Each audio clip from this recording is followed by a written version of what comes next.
All right, guys. Happy Monday. We're going to talk about what ends the war, the ending of the war, and the peace treaty that follows today. So, once World War One ends, the 11th month, the 11th day of the 11th hour, uh, all these countries have to come together and figure out, okay, we've been fighting for the last couple of years. How can we make it so that we have peace now? So some of this you guys might remember from U.S. history with Wilson and his 14 points, but he's not the only player. For France, it's George Clemenceau. For Britain, it's David Lloyd George. For Italy, Vittorio Orlando. And Austria didn't even wasn't even talked to, so they don't have a big role in this peace treaty. They meet at the Palace of Versailles we talked about. So this is the Treaty of Versailles. And when you hear Treaty of Versailles, know that it's a peace treaty that does not work. Wilson, he's pretty optimistic going into this.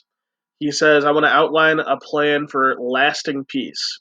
He has the ideas that he'll end treaties, the secret treaties, have freedom of the seas, because remember, the U.S. gets involved because the Lusitania got sunk. He wants to have free trade amongst these countries. He wants to change the borders and create new nations.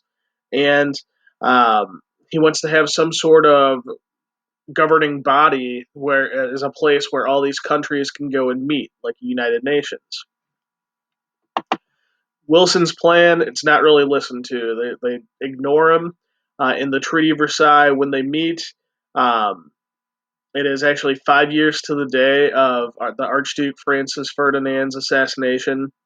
They go and they actually create a League of Nations. But most of these European countries, they're mad at Germany. They blame Germany for the whole war, and they end up taking away a lot of their territory, especially their colonial uh, outpost in Africa. They put restrictions on their military, so it restricts their militarism, how much they can build up, their army, how many weapons they can produce, and it makes them sign this war guilt clause that says it is all your fault. Also makes them pay a bunch of reparations. So lots of money is being paid by Germany to these other nations. So it's really going to be harsh on Germany. It does create some new nations. Austria-Hungary gets split into two. I'll show you guys that on the map in a second. But it's really a treaty built on quicksand. You look at this treaty and you think, okay, uh, we're going to end up in another war, which you guys know happens in World War II.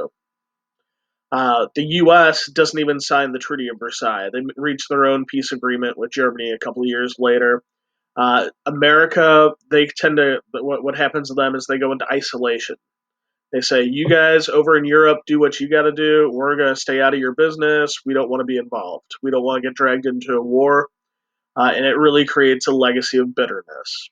So this is not a great peace treaty by any means. Look here. This is Europe at 1914. You guys can see Austria, Hungary, one giant country here. Let's jump ahead. So after the war, Czechoslovakia has expanded. Austria, Hungary are split. So you can see differences within the two.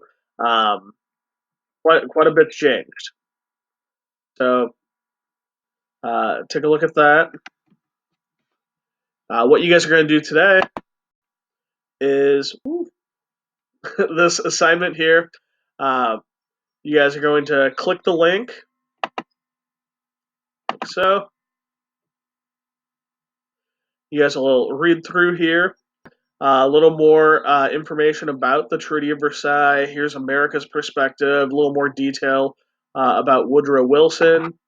You guys will answer the questions. I think there's 8 for that first one. Then there's another link with 4 questions, and another link with 4 questions. So 16 questions total. If you guys have any questions on it, shoot me an email, but get this turned in by Thursday. All right. Have a good day, guys.